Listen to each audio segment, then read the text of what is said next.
Okay, so when we talk about Spark, right? So Spark is a what I can say in simple terms, it is a general purpose platform and which is a distributed framework, like works in distributed fashion, right? So let's talk about the history of a Spark first, and then we will go to how Spark works, what Spark is, right? So Spark was basically a research project which is developed as UC Berkeley in 2009, and once it is like the proved its value, it is open sourced in 2010. So in UC Berkeley, some people were doing some research for some distributed computing in memory, like how we can use the memory rather than hard disk to do the distributed computing. They did some research, they proved their value, and they open sourced it in 2010, right? And the question is, when Spark came to industry. So in year 2013, Spark was contributed to Apache Software Foundation. So it means Spark becomes the member of Apache in year 2013, right? And today, a lot of people, there are many flavors of Spark coming. The major flavor, which is very famous, is Databricks. Okay. So now, the team that started Spark research project at UC Berkeley has founded Databricks in 2013. So if you see here, the same year, it has become member of the Apache Software Foundation, the open source community. At the same year, these guys founded Databricks. Now, what is the difference between this and like Apache Software Foundation Spark and Databricks Spark? This is open source. This is open source.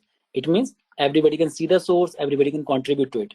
And this is proprietary to the Databricks. They have created their own UI, some more performance tuning thing, or more easy to use interface, right?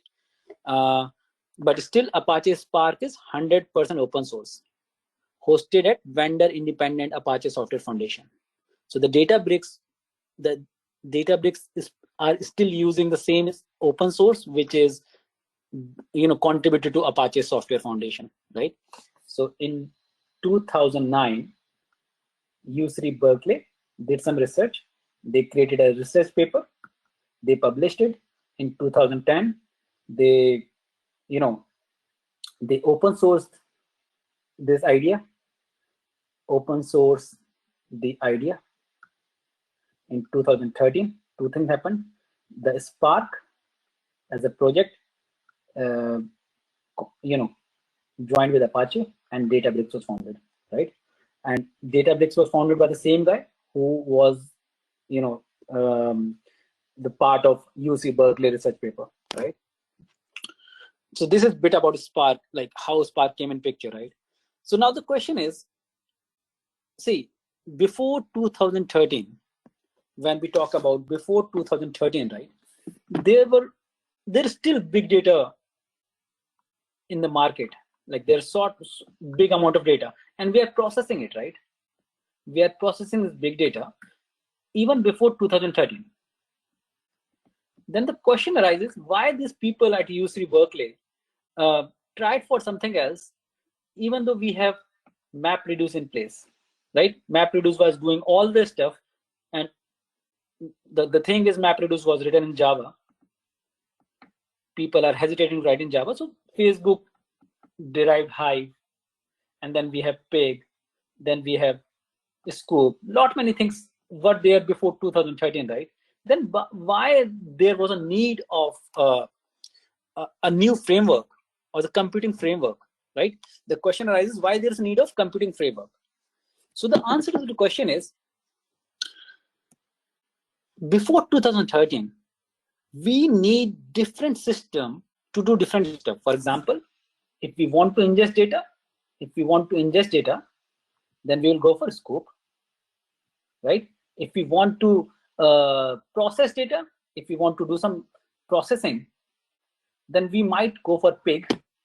if we want to do some analytics, we can go for Hive.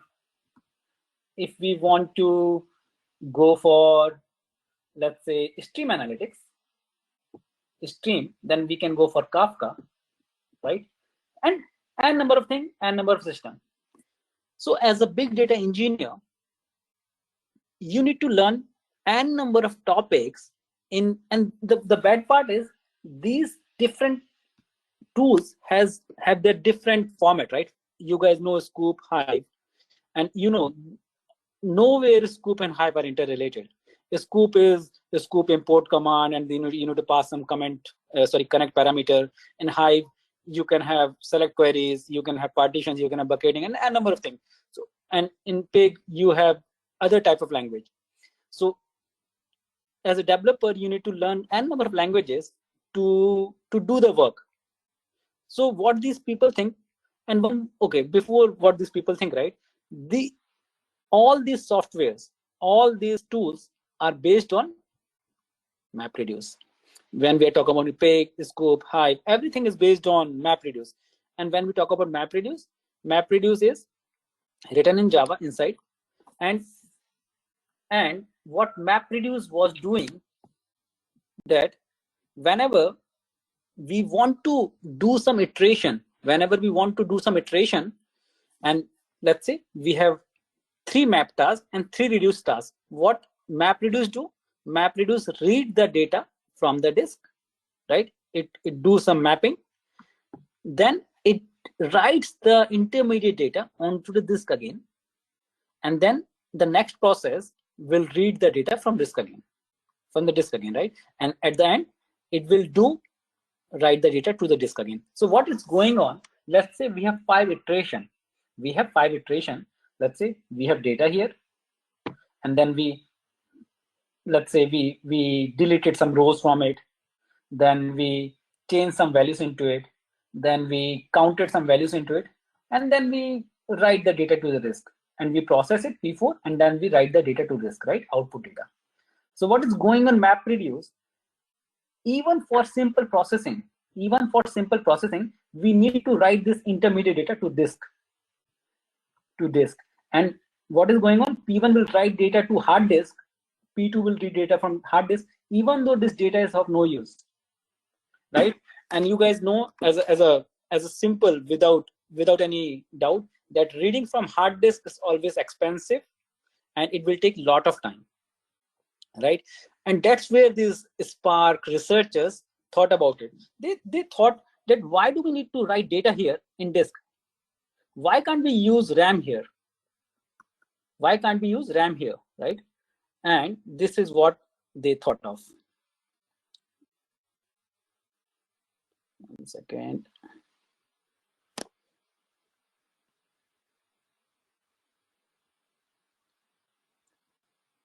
Yeah, this is what. So what is going on behind the scene in MapReduce? That okay, whenever we are doing some MapReduce thing, and when either it can be map or reduce, it means when we are doing some processing, the intermediate data will always go to the hard disk or SDFS, right? When we talk about Spark, what these people did, what they tried to do, that they removed the hard disk dependency and they used RAM here, right? So it means they try to did some in-memory processing. So what they say, if you want to go for n number of iteration, you do not need to write data to hard disk n number of times. You can write intermediate data onto RAM, and the next process can read it from RAM, right? And this is the whole concept of Spark, right? It is not as simple as I'm telling you. There's a lot of complication behind the scene, but this is the whole concept. So when we talk about MapReduce, if we are going for 5 iteration, then you need to write and read data 5 times. So you need to write 5 data 5 times to SDFS, and you need to read 5 times from SDFS, right? But in terms of Spark, it is 1 time reading and only 1 time writing. It doesn't matter how many iterations are there in between. Okay, and this is the whole research these guys did. So obviously there's a lot of source code written. There may be n number of logic, lines of code will be there, but this is the whole thinking what these guys have. One more thing what I need to tell you, right?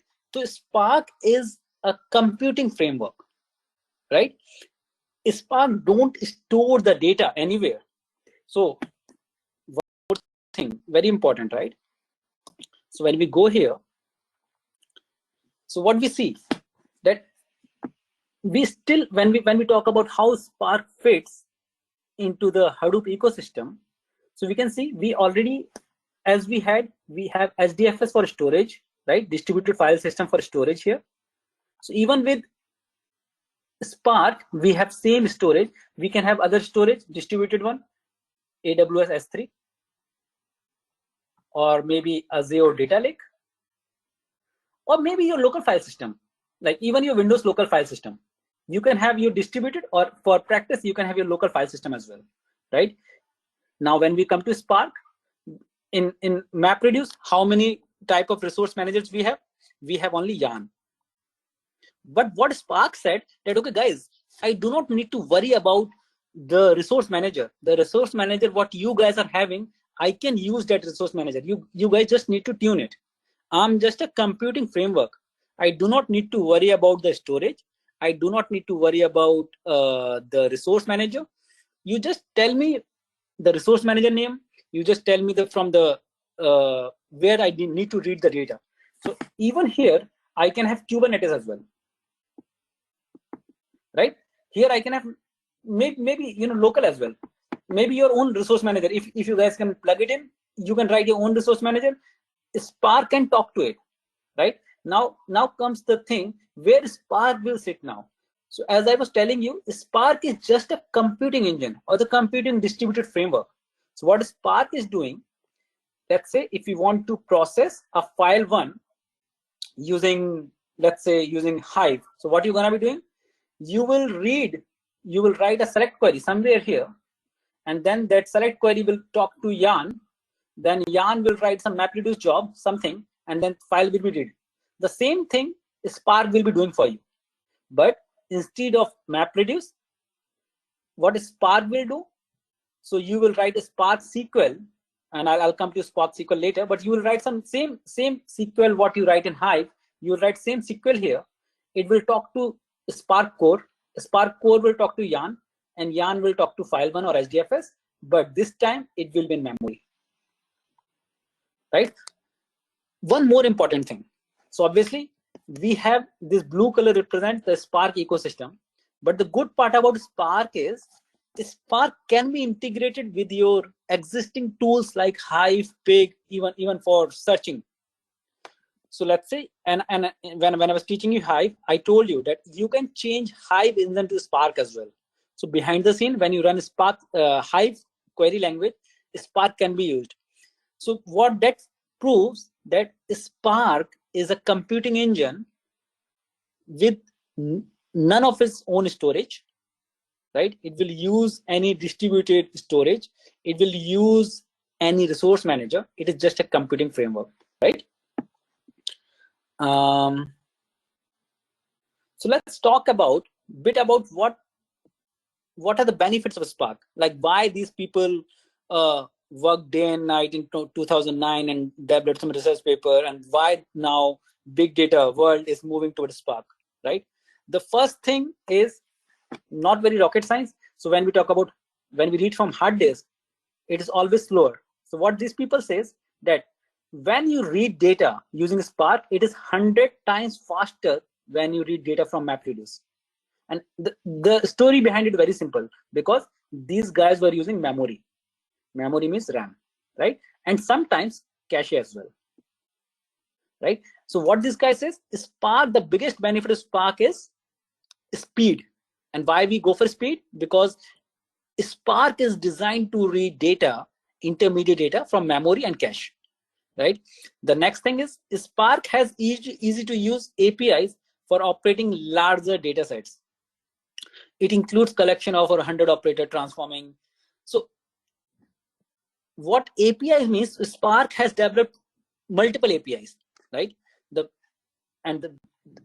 most famous API for Spark is data frame. So what Spark says that, guys, you do not need to worry about the performance tuning and all, right? You just write your application code using data frame and I'll take care of it. I will convert that code into best possible code, cost optimized code, and I'll take care of it. And the good part about Spark is ever developing. So there are n number of operators. Let's say if I want to connect Spark to Oracle, there is an operator there. There is a connector there. If I want to connect it to, let's say EMR cluster, or maybe Redshift, the operator is there. And this is where ease of use comes in picture. The third thing is, it is a unified engine. It is a unified engine. Unified engine means what? That when we talk about Spark, it has 4 things. It is made up of basically 4 type of APIs. The first thing is, when, let's say, if we want to write some Spark SQL and we want to perform some batch processing, which we were doing using MapReduce, we can write the same queries in Spark SQL and data frame, right? If we want to perform some streaming analytics, real-time data, so it is real-time, then we will go for Spark streaming, right? Let's say if we want to perform some machine learning, then we can use Spark MLlib.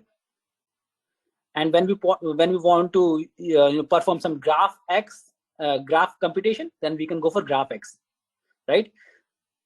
The good thing is, if we install Spark, these 4 libraries or these 4 APIs will be installed automatically.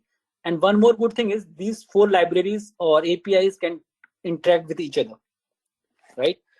So for example, once streaming data, we ingest streaming data, we can use Spark SQL, the data frames over it. Over this Spark data frame, we can use MLlib over it, and then we can use GraphX over it as well, right?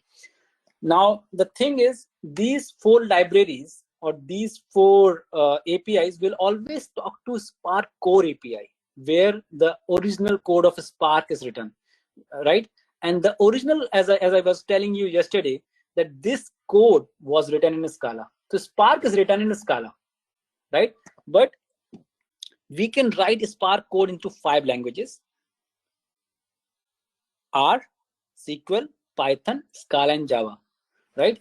So industry is majorly using these 3, SQL, Python, and Scala. We will be learning Scala, but Scala and Python, when we talk about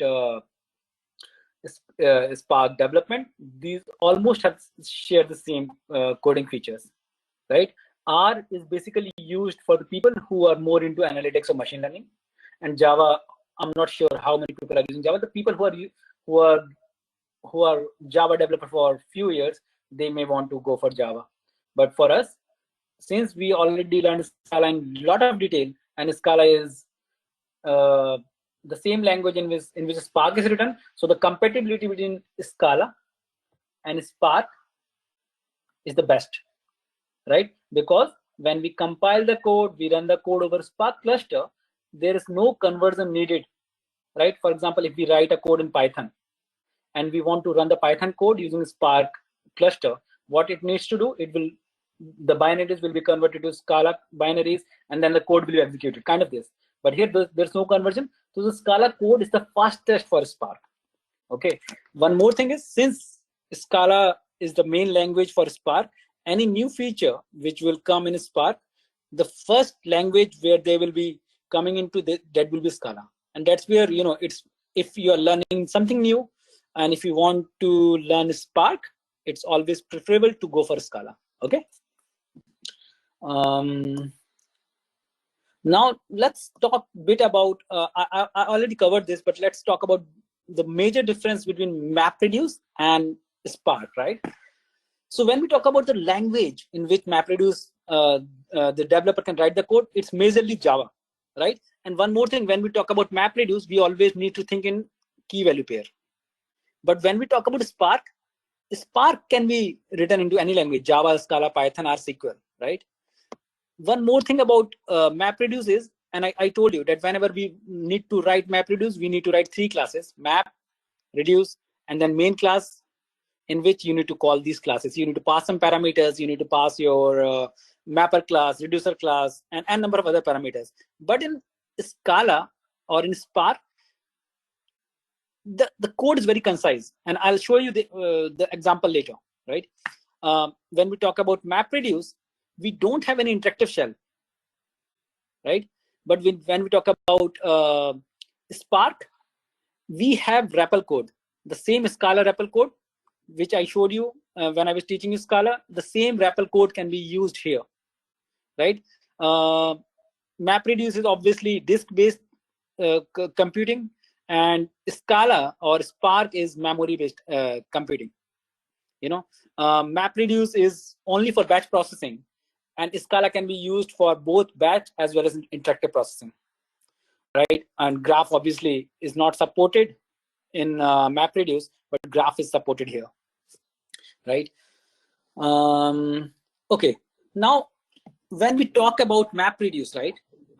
What is the basic unit of processing? It's mapper and reducer, right? Reducer is optional, but there needs to be one mapper.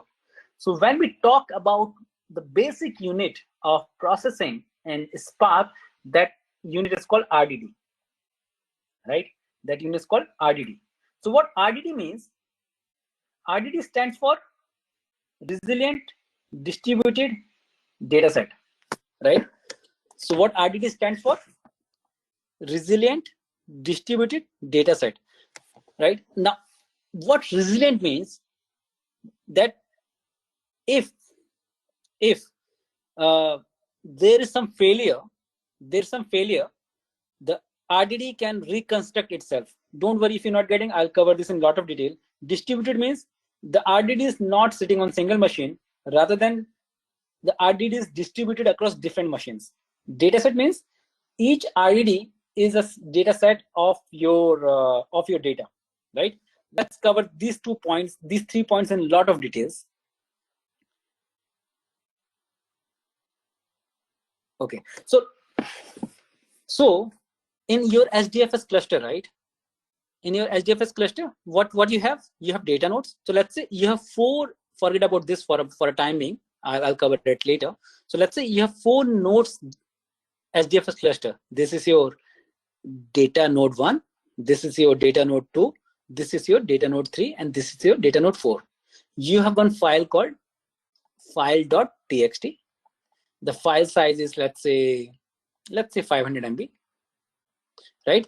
Your default block size is let's say 128 MB. So how this file will be distributed? How many blocks gonna be there? There will be 4 blocks, right? So let's say we have block 1 here, we have block 2 here. Forget about replication for now. We have block 3 here, and we have block 4 here.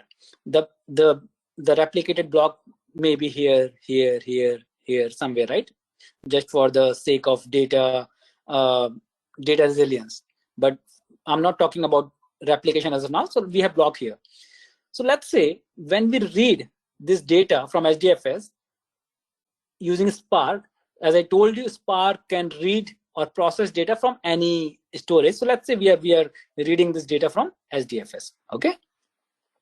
In SDFS, we have blocks. So what Spark do behind the scene? Spark will read each block into its memory. So let's say this is your RAM. This is your block is on hard disk, right? So this block is stored on hard disk. What Spark will try to do is Spark will read this 128 MB of data into his RAM here, and then what it's gonna be doing, it will create some abstraction over those blocks which is in the memory, and it will call that RDD. Am I making sense? So let's say when you read this file.txt using Spark, read using Spark, right? What it's do? It will read all the blocks. It will read all the blocks. First thing, with each block, it will create in Spark language, these are partitions. So it will create partitions over each block. So the block is in hard disk or SDFS, and these partitions will be in RAM, right? And let's say we have 4 blocks for each file. For this file, then partition 1, partition 2, partition 3, and partition 4 will form the RDD for us, right? So now let's see the definition of RDD again. So RDD is, I'll cover resilient in 2 minutes. RDD is distributed. So obviously, since blocks are on different machines, so it's distributed, makes sense. It is data set. Obviously, these blocks or these partitions are subset of data, and that's we are calling them a data set. Now let's talk about resiliency, right? So one thing which I was covering here, when we talk about SDFS, how data is resilient, how we are preventing fault tolerance. We were preventing fault tolerance by replication. So what SDFS says, that whenever you want to write data into SDFS, you will have replication factor of 3. And why this replication factor of 3 is needed? So that if your one data node is gone, still your data is somewhere on the other data nodes, so there is no fault, your data is always available, right? But when we talk about Spark, is all about RAM, right? So if your data node is gone, your RAM is always, what do you say, RAM is volatile memory, right? So if your machine is gone, your RAM data cannot be saved, right? So what this guy says, Spark researchers, that okay, to bring resiliency into Spark, we need to think about something else. So what this guy says, okay, let's say you are performing some set of operation on Spark. Let's say the word count program, okay? So let's say word count program. So what are you gonna be doing? And since, let's say if I'm writing this code in Scala, so what are I gonna be doing? Well, A is equal to read file from SDFS, the first thing. The second thing is val B, and let's say I want to say filter only selected words from A, right? And third, val C is equal to, let's say, A.count, something like this, right? Something, it's very, very vague program, don't worry. One thing, what we learned in Scala, when we talk about val, it's immutable, right? So it means we cannot say val A is equal to some logic, then val A is equal to some other logic, because A is immutable, right? So what Spark researcher says, anytime you need to do some logic, you need to perform some logic onto some data, you create a new variable. Don't worry how many variables you are creating. So whenever you want to do some logic, let's say logic 1, logic 2, this logic 2 is on the output of logic 1, then logic 3, this is on the output of logic 2, something like this. So you do not need to worry about how many variables you are creating. So always create a new variable, A, B, C, D, something like this. What are the benefits? The first benefit is immutability, right? Immutability means the value of A cannot be changed. So let's say the biggest benefit of immutability in terms of Spark is, if A value is 1 at let's say 1:25 p.m. EST, then B reads the value and writes some logic. Let's say the value is 1, it multiplied it by 2. So result here is 2. The C multiplied the value by 3, and then D printed the result, right? So A was 1, then B multiplied the value by 2, so result is 2. Then C multiplied the B value by 3, the result is 6. And then D printed the value, so the output on the screen is 6, right? Now when we talk about immutability, the logic 2 and logic 3 are 100% sure, or even we as a developer are 100% sure that if we run this program at any point of time, even at 135, the result will always be 6, since a value has not changed. Nobody can change the a value because a is immutable. And this is the concept what these guys used when they talk about resilience. Now let me cover this in a lot of detail.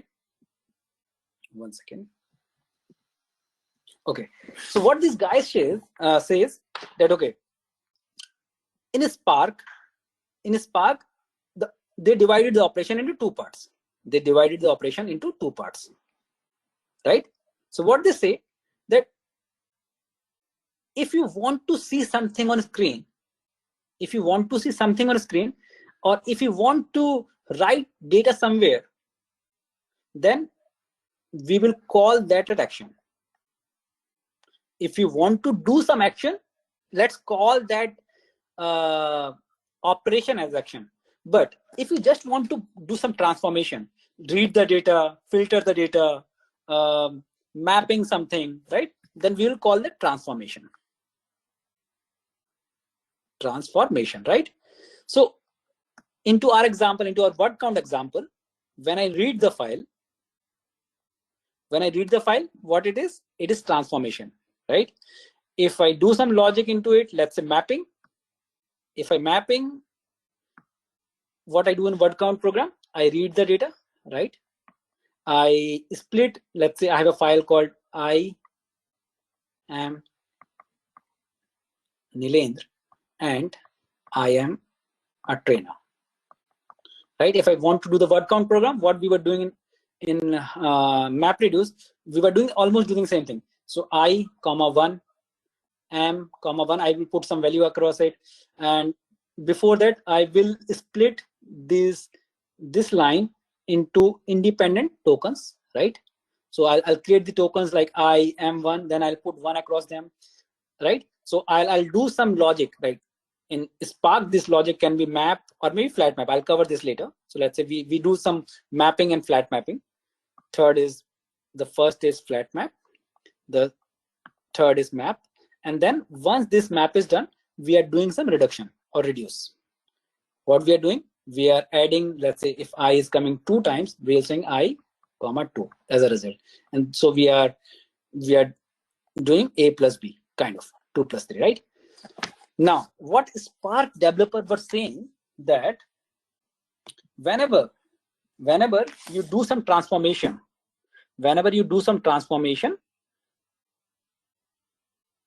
Spark behind the scene will create some map for you. What that map is, so let's say we have RDD1. RDD1 is raw file read. Then from RDD1, we created RDD2.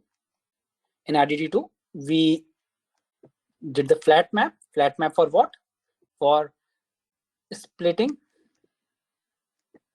lines in token or in words or words. RDD3 is assigning 1 to each word. And let's say after this, we are doing action. So let's say this is T1 transformation, this is T2, this is T3, and the A1 is, let's say we want reduce.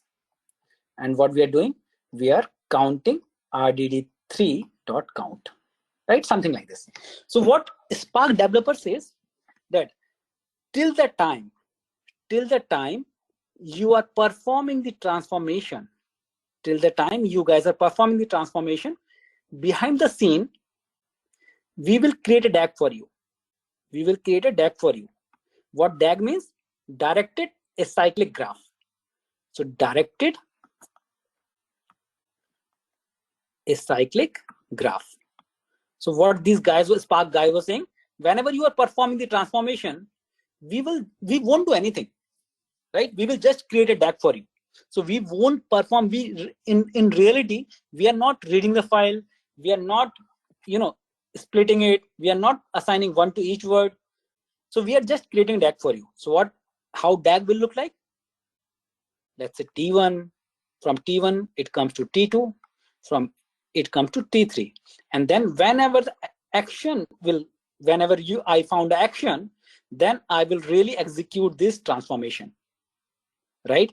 So let's say your file is of, let's say, 1 GB of file. So what DAG will do, it will not read the file till the time it won't find the action. It will just create an entry that, okay, guys, whenever I find the action, I will read the file, 1 GB file from the hard disk. I will split the file into words. I will assign 1 in front of every word.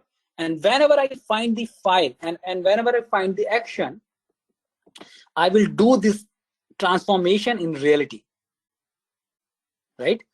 So in other way, what we can say, what Spark developer thought, right? That they will keep the transformations lazy. By lazy, what they meant that, okay, guys, till the time you perform the action, transformation will not take the place. They will never execute it. Only when you perform the action, then only the transformation will take place. Okay. Now the question arises. How this contributes, this whole theory contributes to resilience. So what RDD is? RDD is resilient distributed data set. So I explained distributed data set in the previous thing, but how resilience comes because of this concept, right? So what Spark developer says, this T3 only dependent on T2, right?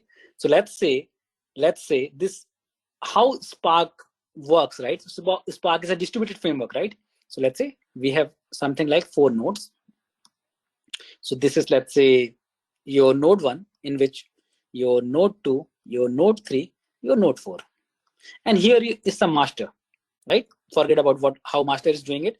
And let's say on node 1, we have T1, transformation 1 is taking place. On node 2, we have T2.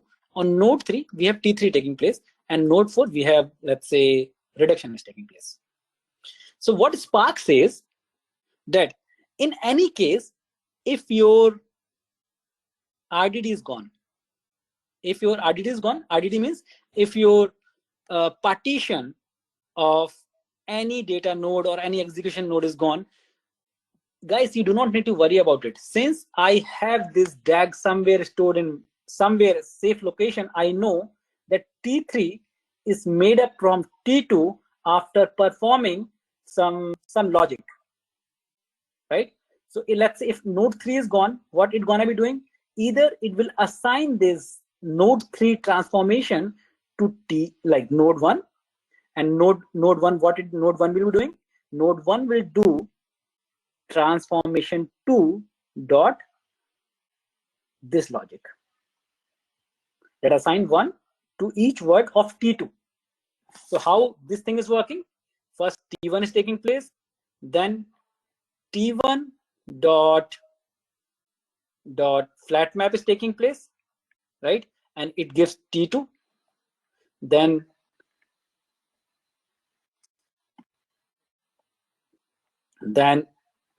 T2 dot map is taking place and it gives to T3, and then T3 dot count is taking place. So let's say if T3 is gone, the node which is performing T3 is gone, we know this logic is written in DAG. This logic is written in DAG, or this is called lineage. So this logic is written in some lineage. So we know if T3 is gone, we know that, okay, T3 is made up of T2. When we apply map on T2, then T3 came. So even though T3 gone, we can create T3 without going to the root. We do not need to go to T1, explain or execute the other same logic again and again. We can directly go to DAG, we can see the logic, and we can create the RDD again. And this is the main reason why we call RDD as resilience, right? So Spark has 2 types of operations, transformations and actions. Transformations are lazily evaluated and they won't be executed till the time they won't see an action, right? We will cover about transformation and action in a lot of detail, but this is the major thing. And if one RDD is lost, we can recreate the same RDD from directed acyclic graph, because whenever we do the transformation, a node. So what directed acyclic graph is, let me tell you here. So graph looks like this. T1, from T2, then we have T3, and then we have A1, right? So we have nodes and we have vertices. Sorry, and we have edges. Nodes or vertices, and we have edges, right? The nodes and vertices are RDDs, and edges are logic, how we are populating that RDD. So the T2 came from when we perform some logic on this RDD, the T2 came, and let's say T3 is gone, right? We know that we need to perform this logic, this logic on T2 to generate T3 again. So we can write the same logic here, and the T3 is generated. So we do not need to go till T1 to do the same stuff, because this whole thing is written in DAG as a lineage. Okay, this is important, so I'm covering it a lot of detail. Okay, I have covered the same thing, but let's go through the Spark transformation. Spark RDD transformation are the function that take an RDD as an input and produce one or many RDDs as the output, right? They do not change the input RDD, since RDDs are immutable. Hence, one cannot change them, obviously, but always produce one or more new RDDs by applying the computation. Example, map, filter, reduce by key, lot of things, right? Now, there is a point to be noted that when you apply transformation on any RDD, it will not perform the operation immediately. It will create directed acyclic graph, and once the action is performed, then this DAG will come in action. And this is why we can say the transformations are lazily evaluated, or transformation sparks are lazy, right?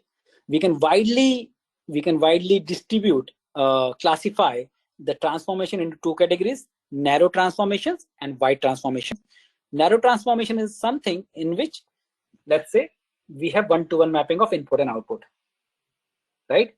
So let's say we have 4 input here and we have 4 output here, for example, map and filter or union, then we will call them as narrow transformation. And in narrow transformation, we don't need to perform any shuffling. So it means the data which is residing in one partition, all the transformation logic can be performed this partition. We do not need to join or we need to merge two partition. No, all the data of one partition can be transformed, and the result can be produced from the same partition, right? When we talk about wide transformation, multiple partition means multiple blocks behind the scene on HDFS needs to be reshuffled.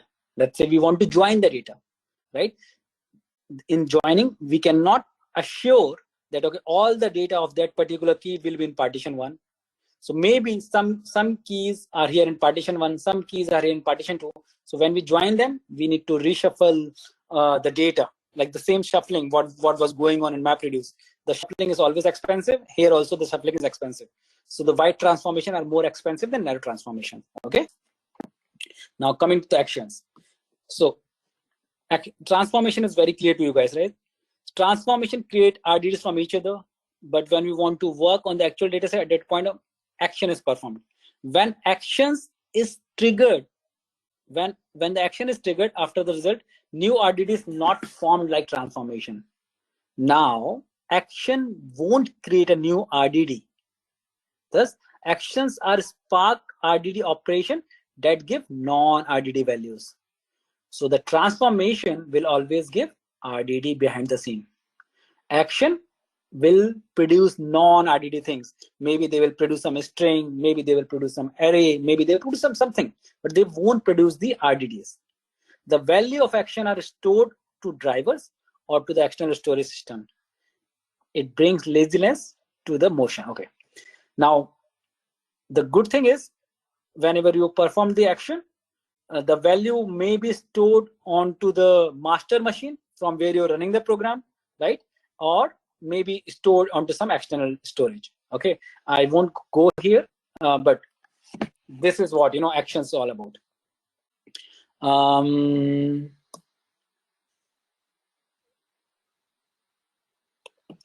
Okay, I covered RDDs in a lot of detail, but let's see the definition, or maybe a proper wordings.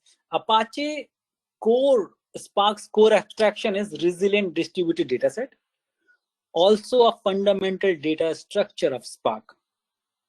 Moreover, Spark RDDs are immutable in nature, as well as distributed collection of objects. Basically, RDD in Spark is designed as each dataset in RDD is divided into logical partitions. Further, we can say here each partition may be computed on different nodes of cluster. Moreover, Spark RDDs are user-defined classes. Behind the scene, obviously we know Spark is written in Scala and RDD is a class in Scala, right? And the RDDs, the basic abstraction for RDD is partition, and the partition is mapped to SDFS block. So an RDD can consist multiple partitions, and multiple partition can map to multiple blocks, right? The RDDs has two kinds of operation: actions and transformations. Transformations, whenever we perform transformation, they will add a node to the directed acyclic graph, and when we perform the action, the transformation logic will be executed behind the scene. Let me tell one more thing, right? So let's say we want to read 1 GB file from some storage from SDFS. We need to do the word counting program, or let's say we need to print each line which has Nilendra into it. We have a 1 GB file, it has 1 million line, and I know that out of this 1 million line, only 20 lines has Nilendra word into it, right? If we do this in MapReduce, what it's gonna be doing, it will read the full 1 GB file from SDFS into some node memory, node hard disk, right? 1 GB file full. It will run the filter, then it will give us 20 lines as the output.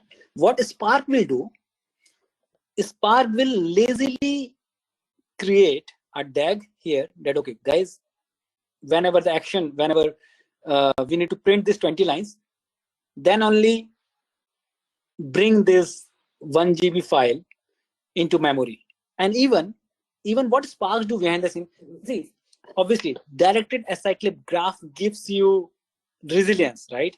It gives you fault tolerance. One more thing, what directed acyclic graph do for you, right? So you know that you perform transformation 1, then transformation 2, then transformation 3, then some action. What Spark developer did, since they know that, okay, let's say this is reading file, this is printing lines of Nilendra, this is filtering. What they will do, they will try to push this filter onto source. So rather than reading 1 GB file into memory, they will only try to read 20 lines into memory. And obviously this is some of the performance tuning what they did for us, since they have written such a wonderful code. So this is called filter predicate push down, and I'll cover that later in a lot of detail. But since we have all the T1, T2, T3 transformation in memory, in DAG, so they know T2 is filter, T3 is something printing, T1 is reading. So why not push this filter onto read, like before read? And this is what they are doing, and that's one of the benefit of DAG as well. So since every logic is in DAG, so Spark can do some performance optimization for us as well, right?